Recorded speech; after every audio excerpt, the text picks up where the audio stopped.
Movie की शुरुआत में हमें इस कहानी की लीड कैरेक्टर आलिया दिखाई जाती है। आलिया की माँ उसे कहती है कि अपनी छोटी बहन अबेल को बुला के लाओ। आलिया अपनी छोटी बहन के पास जाती है। वो देखती है कि उसकी छोटी बहन एक पेड़ को देख रही है और वो बहुत डर रही है। आलिया अबेल से पूछती है कि क्या हुआ। अबेल आलिया को कहती है कि पेड़ के पीछे कोई है और वो मुझसे ये कह रहा है कि ये उसका घर है और अगर हम लोग यहाँ से नहीं गए तो हमारा अंजाम बहुत बुरा होगा। आलिया पेड़ के पीछे जाके देखती है, वहाँ तो कोई नहीं है। आलिया अबेल को समझाती है कि ये सब तुम्हारा भ्रम है, यहाँ पर कोई नहीं है। अबेल आलिया को समझाने की कोशिश करती है लेकिन आलिया अबेल की बातों का यकीन नहीं कर रही। रात होती है। अबेल और आलिया की माँ अबेल को समझाती है कि बेटा सो जाओ, गाने क्यों सुन रही हो। अबेल अपनी माँ को कहती है कि अगर मैं गाने नहीं सुनूंगी तो मुझे उन लोगों की आवाज सुनाई देगी। अबेल की बातें सुन के उसकी माँ भी बहुत डर रही है। वो अपनी बेटी को छोड़ के वहाँ से चली जाती है। रात गहरी होती जा रही है। सब कुछ सो चुके हैं लेकिन आलिया पढ़ाई कर रही है। अचानक आलिया को यह एहसास होता है कि उनके घर में कोई घुस रहा है और वो ऊपर की तरफ जा रहा है। आलिया को डर लग रहा है। वो ऊपर की तरफ जाती है। वो उस शख्स को देखती है जो कि दिखने में इंसान तो बिल्कुल नहीं लग रहा था। आलिया को कुछ समझ में नहीं आता। आलिया और अबेल दोनों चिल्लाती है। वहाँ पर उन दोनों के माँ बाप आ जाते हैं। आलिया के पापा उससे पूछते हैं कि यहाँ पर कौन आया था, लेकिन आलिया कुछ नहीं बता पाती। कहानी आगे बढ़ती है। लगभग 12 साल आगे आलिया और अबेल अब दोनों बड़ी हो चुकी है। आलिया अपने घर से दूर बैंकॉक में रहती है। वहाँ पर उसका एक बॉयफ्रेंड भी है, डेविन, जिससे वो बहुत प्यार करती है। अचानक एक दिन आलिया को उसके अंकल का कॉल आता है कि उसके माँ बाप की एक कार एक्सीडेंट में मौत हो चुकी है। अपनी माँ बाप की खबर सुन के आलिया घर लौटती है। उसके अंकल आलिया को बताते हैं कि अब तुम्हारी छोटी बहन अबेल का तुम्हारे अलावा कोई भी नहीं है, उसका ख्याल रखना। अंकल आलिया को ये भी बताते हैं कि जिस घर में तुम लोग अभी रहते हो वो घर तुम्हारे पापा की कंपनी का है और अब कंपनी वाले ये चाहते हैं कि तुम लोग इस घर को खाली कर दो। अब आलिया अपनी बहन अबेल से मिलती है। वो अपनी बहन को समझाती है कि मैं तुम्हारे साथ हूँ। आलिया के साथ उसका बॉयफ्रेंड डेविन भी आया है। अबेल आलिया से पूछती है कि अब हम लोग कहाँ जाएंगे। आलिया कहती है कि हम अपने बचपन वाले घर में जाएंगे जहाँ हम लोग रहते थे। अबेल उस घर में नहीं जाना चाहती। वो आलिया को मना करती है। वो आलिया को समझाती है कि उस घर में कोई है।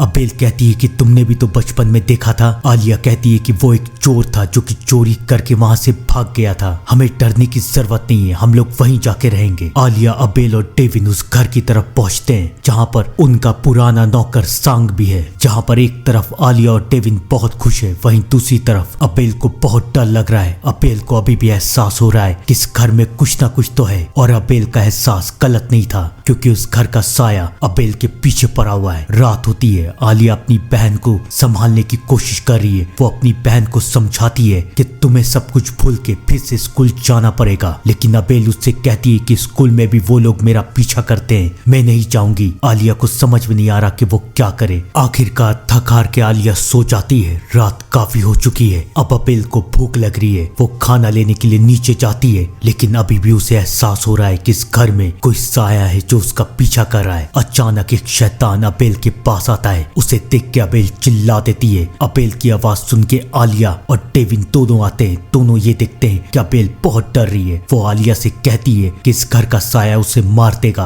आलिया उसे समझाती है कि डरने की बात नहीं है, कल हम तुम्हें डॉक्टर के पास लेके चलेंगे, वही डॉक्टर के पास जिस डॉक्टर को तुम्हें माँ दिखाती थी। अबेल आलिया को कहती है कि माँ ने मुझे कभी भी किसी डॉक्टर को नहीं दिखाया था, वो मुझे विडू नाम के एक तांत्रिक के पास लेके जाती थी। अगली सुबह अबेल आलिया और डेविन को लेके विडू नाम के एक औरत के पास जाती है। विडू आलिया को बताती है कि बचपन से ही अबेल के पास एक शक्ति है और उस शक्ति का नाम है थर्ड आइज, यानी कि तीसरी आंख। ये शक्ति जिसके भी पास होती है वो मरे हुए लोगों को देख सकता है, उससे बात कर सकता है और मरे हुए लोग भी उसे महसूस कर सकते हैं। हर कोई इसी शक्ति के साथ पैदा होता है लेकिन ज्यादातर इंसानों की तीसरी आंख खुलती नहीं है, लेकिन जिसकी भी ये तीसरी आंख खुल जाती है वो मरे हुए लोगों को देख सकता है। आलिया को इन सारी बातों पे यकीन नहीं हो रहा। वो विडू को कहती है कि अगर ये बात सच है तो मेरी तीसरी आंख को खोल दीजिए, मुझे भी वो सब देखना है जो कि अबेल देखती थी, तभी मैं अबेल की बातों का यकीन करूंगी। विडू आलिया को समझाने की कोशिश करती है लेकिन आलिया नहीं मानती और आखिरकार विडू आलिया की तीसरी आंख खोल देती है। वो आलिया को समझाती है कि एक बार तीसरी आंख खुल जाए तो ये कभी बंद नहीं होगी और तुम्हें जिंदगी भर आत्माएं दिखेगी, कुछ अच्छी होगी तो कुछ बुरी। आलिया को अभी भी इन सारी सारी बातों पे यकीन नहीं हो रहा। वीडियो की तीसरी आंख खोलने के बाद भी आलिया को कुछ नहीं दिख रहा। आलिया कहती है कि ये सब बकवास है। वो अबेल और डेविन को लेके वहाँ से चली जाती है। वो तीनों घर की तरफ पहुँचते हैं। डेविन आलिया को कहता है कि मुझे अपने पापा से मिलने के लिए जाना है। डेविन वहाँ से चला जाता है। अब आलिया और अबेल घर में अकेले हैं। अचानक आलिया की तबीयत ठीक नहीं लगती। वो हॉस्पिटल जाती है जहाँ पर उसकी मुलाकात ताशा नाम की एक बच्ची से होती है। उस बच्ची की हालत कुछ ठीक नहीं है। वो आलिया को कहती है कि देखिए वहाँ मेरी माँ है, उनसे जाके कहिए कि मैं अपने पापा से बहुत प्यार करती हूँ। आलिया को समझ में नहीं आता कि ये बच्ची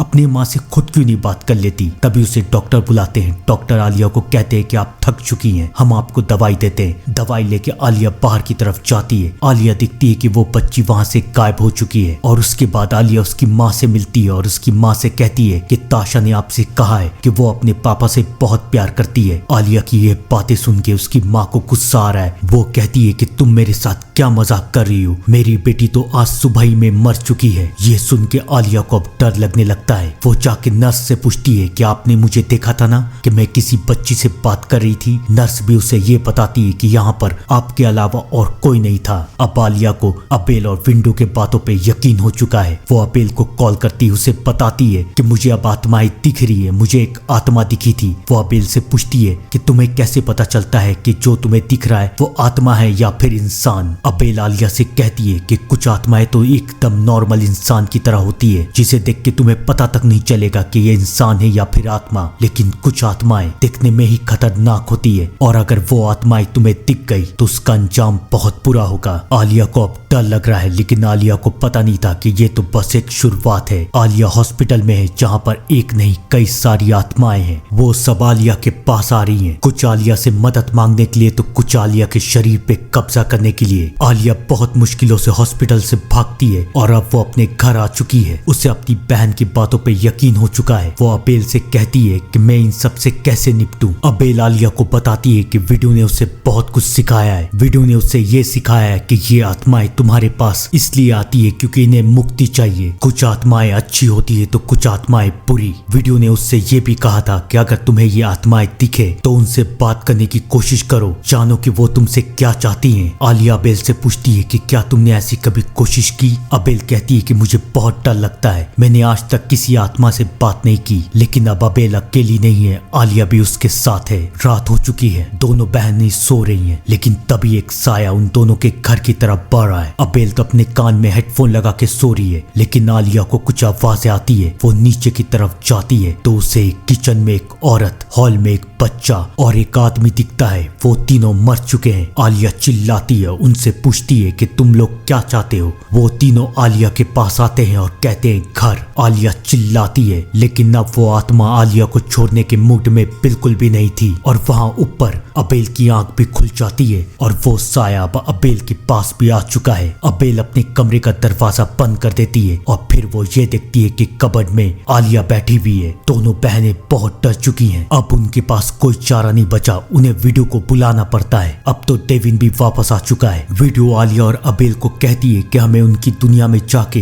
ये देखना पड़ेगा कि वो हमसे चाहते क्या है। वो आलिया से पूछती है कि तुमने उससे बात की थी तो उन्होंने तुमसे क्या कहा था। आलिया कहती है कि उन्होंने सिर्फ एक वर्ड कहा था, घर। विडो आलिया को बताती है कि घर से उनका दो मतलब हो सकता है, एक तुम्हारी बॉडी जिसपे वो कब्जा करके अपने अधूरे काम को पूरा करना चाहती है, और दूसरा ये घर जिसपे तुम लोग रहते हो। विडो आलिया को यह भी बताती है कि अगर वो तुम्हारी बॉडी पे कब्जा कर लेती है तो उसके बाद वो अपना अधूरा काम तो पूरा कर ही लेगी, लेकिन उसके बाद वो तुम्हारी आत्मा को लेके एक अंधेरी दुनिया में चली जाएगी जहाँ से तुम्हारी आत्मा कभी वापस नहीं आएगी। हमें सबसे पहले तो ये जानना पड़ेगा कि ये हमसे चाहते क्या है। वो चारों आत्माओं की दुनिया में जाने की कोशिश करते हैं, लेकिन आत्माओं की दुनिया में विडो, आलिया और अबेल ही जा पाते हैं। वो सब डेविन से बात करना नहीं चाहते थे। वो आत्मा उन तीनों को ये दिखाते हैं कि ये घर पहले एक फैमिली का था। एक रात एक चोर इनके घर में घुसा और उसने उन तीनों को घायल करके कबर्ड में बंद कर दिया। कबर्ड में जाने की वजह से उन तीनों को ऑक्सीजन नहीं मिला और तीनों के तीनों मर गए। वो आत्मा आलिया और अबेल से ये कहना चाहती हैं कि वो लोग उनके घर को छोड़ के चले जाए, क्योंकि अगर उन्होंने ऐसा नहीं किया तो अंजाम बहुत बुरा होगा। अब वो तीनों फिर से इंसानों की दुनिया में आ जाते हैं। आलिया विंडो को कहती है कि हम इस घर को छोड़ के नहीं जा सकते, मेरे पास और पैसे नहीं है, हम कहाँ रहेंगे। वो लोग विंडो से मदद मांगती है तो विंडो कहती है ठीक है, मैं इन तीनों आत्माओं को मुक्त करवाने की कोशिश करूंगी, लेकिन ये काम बस हम तीनों को करना पड़ेगा। डेविन को यहाँ से जाना पड़ेगा। डेविन विंडो की बात मान जाता है, वो वहाँ से चला जाता है और उसके बाद आलिया, अबेल और विंडो तीनों मिलकर उन आत्माओं को मुक्त करवाने की कोशिश करते हैं, लेकिन ये सब इतना आसान नहीं था। वो आत्मा अपनी शक्ति से आलिया को अपनी दुनिया में बुलाते हैं और उसके बाद आलिया के शरीर पे कब्जा कर लेते हैं। अब वो आलिया के शरीर पे कब्जा कर चुके हैं और अब वो उस चोर को मारना चाहते हैं। अबेल और विंडो आलिया को रोकने की बहुत कोशिश करते हैं, लेकिन उसके बाद अबेल और विंडो को वो आत्मा उस चोर की शक्ल भी दिखा देते हैं, जो कि और कोई नहीं बल्कि आलिया और अबेल का माली मांग ही था।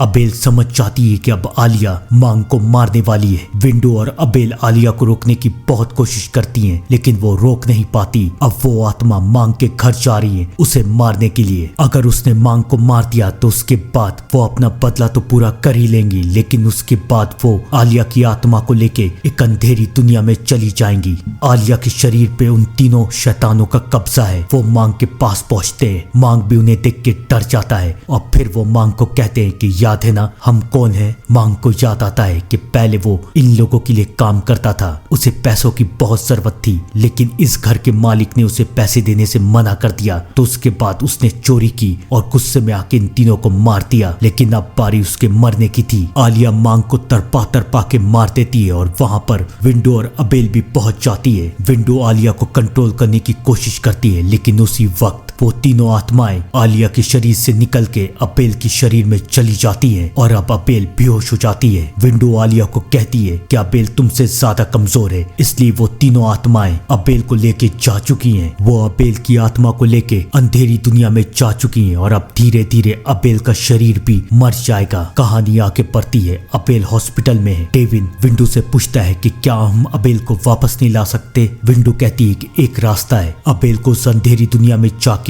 वापस लाना पड़ेगा। आलिया कहती है कि मैं ये काम करूंगी, तो विंडो से समझाती है कि तुम ये काम अकेले नहीं कर सकती, तुम्हें किसी आत्मा की भी जरूरत है जो कि तुम्हारी मदद करे। विंडो आलिया से कहती है कि अब मुझे तुम्हें सारी बातें बतानी पड़ेगी। विंडो आलिया को ये बताती है कि तुम्हें क्या लगता है कि मैंने तुम्हारी तीसरी आंख खोली? तुम्हारी तीसरी आंख बचपन से ही खुली हुई थी, बस तुम्हें इस बात का एहसास नहीं था। मैंने तुम्हारी शक्ति को और भी ज्यादा बढ़ा दिया है। अबेल को इस बात का एहसास था, लेकिन तुम्हें नहीं, और तुम लोगों की माँ ये नहीं चाहती थी कि मैं तुम्हें सच बताऊं, लेकिन आज मुझे मजबूरी में तुम्हें सच बताना पड़ रहा है, क्योंकि तुम्हारे साथ जो आत्मा उस काली दुनिया में जाएगी वो और किसी की नहीं बल्कि डेविन की आत्मा है। ये सुन के डेविन भी हैरान हो जाता है। विंडो डेविन को कहती है कि तुम्हें भी इस बात का एहसास नहीं है कि तुम मर चुके हो, और जो इंसान मर जाते हैं और उन्हें इस बात का एहसास नहीं होता, उन्हें यही लगता है कि वो अभी भी इंसान है, वो दूसरे इंसानों को छू सकते हैं, लेकिन उन्हें कोई नहीं देख सकता। आलिया तुम्हें सिर्फ इसलिए देख सकती थी क्योंकि उसकी तीसरी आंख खुली हुई थी, और अबेल भी तुम्हें देख सकती थी और मैं भी, लेकिन और कोई इंसान तुम्हें देख नहीं सकता। विंडो की बातें सुन के डेविन को भी अपनी यादें याद आती है कि कार एक्सीडेंट में उसकी मौत हो चुकी है और अब उसका इस दुनिया में काम भी पूरा हो चुका है। वो अपने पापा से मिलके आ चुका है। अब विंडो तैयार है कि वो आलिया के साथ उस काली दुनिया में जाएगा और अबेल की जान बचाएगा। विंडो के बारे में सुन के आलिया भी बहुत रो रही है, लेकिन अब उनके पास ज्यादा वक्त नहीं है। डेविन और आलिया उस काली दुनिया में जाते हैं जहाँ पर सारे शैतान भरे हुए हैं। वहाँ पर उस फैमिली के साथ साथ बहुत सारे शैतानों की आत्मा है। वहाँ पर मांग की भी आत्मा है। आलिया डेविन का हाथ पकड़ के चल रही है, जिसकी वजह से वो आत्माएं आलिया को पहचान नहीं पा रही। वो लोग अबेल को ढूंढते हैं और फाइनली काफी मुश्किलों के बाद डेविन, आलिया और अबेल दोनों को उस आत्मा की दुनिया से बाहर निकाल देता है और उसके बाद डेविन भी एक अच्छी दुनिया की तरफ चला जाता है। आलिया और अबेल दोनों बच चुकी हैं। 3 हफ्ते बीत जाते हैं, लेकिन दोनों के पास अभी भी शक्तियां हैं। दोनों को अभी भी मरे हुए लोग दिखते हैं, लेकिन अब वो दोनों ये फैसला करती हैं कि वो आत्माओं को मुक्ति दिलाएंगी, और अब उनकी मुलाकात मीरा नाम की एक आत्मा से होती है। आप लोगों को क्या लगा ये कहानी यहाँ पर खत्म हो गई? नहीं, इंतजार कीजिएगा पार्ट 2 का। तब तक के लिए thank you and good bye.